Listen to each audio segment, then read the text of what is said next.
का वक्त था। पहाड़ियों के बीच एक पुराना गांव जहां धुंध हमेशा ज़मीन को छूती थी। गांव के किनारे एक हवेली थी जिसे लोग मायरा हाउस कहते थे। कहते हैं वहाँ जो भी रात गुजारता है उसकी आवाज़ बदल जाती है या फिर खो जाती है। आरव एक 25 साल का लड़का हाल ही में उस हवेली का केयर टेकर बना था। वो हंसमुख था, बहादुर भी, और लोगों की बातों पर ज़्यादा भरोसा नहीं करता था। एक रात बिजली चली गई, हवेली में अंधेरा छा गया। मोमबत्ती की रोशनी में उसे स्टोर रूम से अजीब सी धुन सुनाई दी। वो गया और वहाँ पड़ा था एक पुराना रेडियो, धूल और जाले में लिपटा हुआ।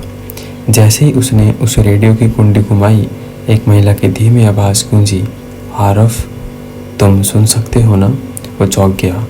रेडियो बंद किया और आवाज़ बंद नहीं हुई। फिर वही आवाज़, अब ज़्यादा साफ, ऊपर वाले कमरे में आओ जहाँ आईना टूटा हुआ है। डरते हुए भी आरव ऊपर गया। कमरा पुराना था, दीवारों पर फफूंदी और बीचों बीच टूटा हुआ आईना। आईने में उसका चेहरा दिखा, पर मुस्कुराता हुआ, जबकि आरव खुद गंभीर था। फिर आईने में उसकी परछाई उससे बोली, अब मेरी बारी ख़त्म, तुम्हारी शुरू। आरव चीखा, पर आवाज़ कहीं गुम हो गई। रेडियो से अब से उसकी आवाज़ आने लगी, कोई है वहाँ? मुझे बाहर निकालो। सुबह गांव वाले हवेली पहुँचे। रेडियो अपने आप चल रहा था और उसमें से आरव की आवाज़ गूंज रही थी, पर हवेली खाली थी। सब डर गए और हवेली बंद कर दी गई। 3 दिन बाद आरव की दोस्त निशा आई।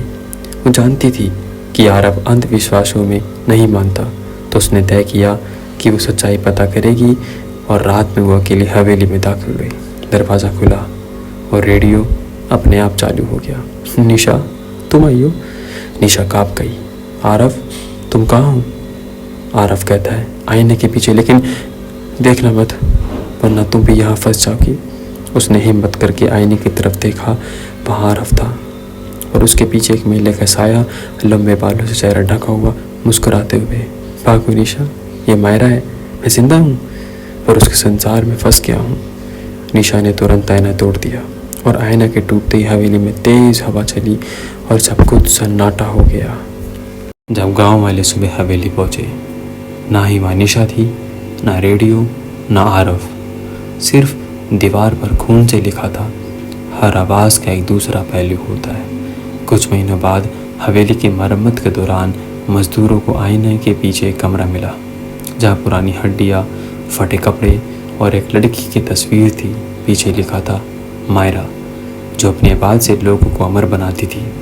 उसके पास पड़ा वही पुराना रेडियो अब भी चालू था और उसमें से धीरे धीरे आवाज़ आई, निशा तुम सुन सकती हो ना? कई सालों बाद शहर के एक पुराने सेकेंड हैंड मार्केट में एक आदमी ने वही रेडियो खरीदा। उसने घर लाकर चालू किया और मुस्कुराया, वाह ये तो अभी चलता है। पर रेडियो से जो पहले आवाज़ आई, उसने उसके चेहरे की मुस्कान जमा दी। उसके बाद आज तक किसी ने भी उस रेडियो को नहीं देखा और ना ही चलाया।